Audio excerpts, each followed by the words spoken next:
Things I like. Vegeta is one-man wrecking crew. The best part of this saga is watching Vegeta systematically slaughter all his former allies.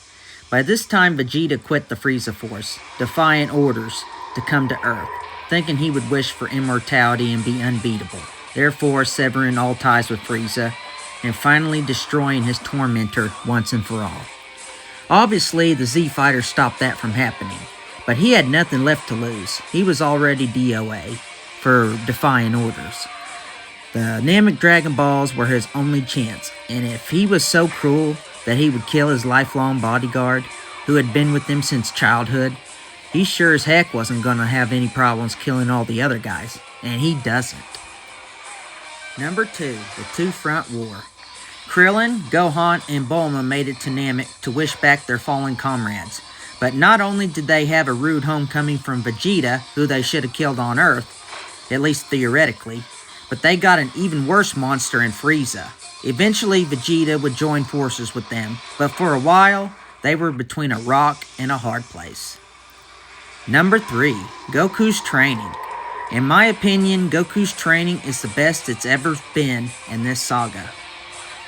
And finally, number 4, Bulma is hot. For some reason, Bulma goes around basically half naked for the first part of this saga, wearing only a skimpy, barely ass-covering panties and a bra. Why is anyone's guess. Gohan was just a kid, and she never had any tension with Krillin. But who cares? Any excuse to see a half-naked Bulma is a good one.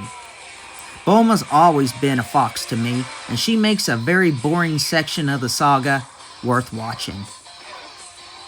Alright, stay tuned for a brief commercial, and afterwards I'll show you the things about this saga that I don't like. Okay, here's the thing. Do you like horror movies, cute dog videos, music including rock, rap, and classical, baseball, Star Wars, or DBZ? Well, come here to the Hillbilly Review channel, the only place you can find all that crap under one channel. Like and subscribe. I'm not too proud to beg. And if you only like one of those topics, go to one of my detailed playlists to find the topic you want. Let's get with it. Things I don't like. Number 1, boring filler episodes.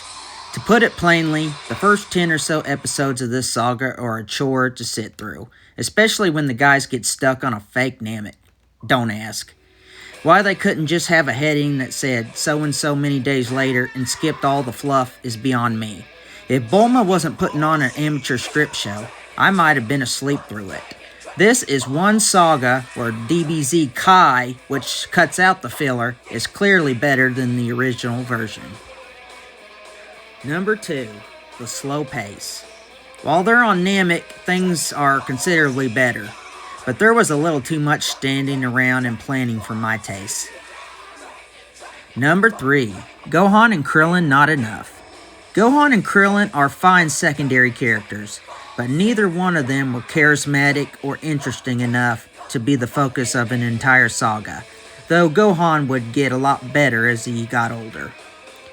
Goku spent half the saga in a hospital bed and the other half training on his way there, and everyone else was dead. It needed some more charisma, to say the least. And Vegeta basically carries this one single-handedly. Overall rating, B. I've had different opinions of this one over the years. I used to consider this saga to be just an okay saga, and then I decided it was a really good saga because of all the new stuff it introduced, like finding out about Planet Vegeta. But in hindsight, I've changed my views and settled for something somewhere in the middle.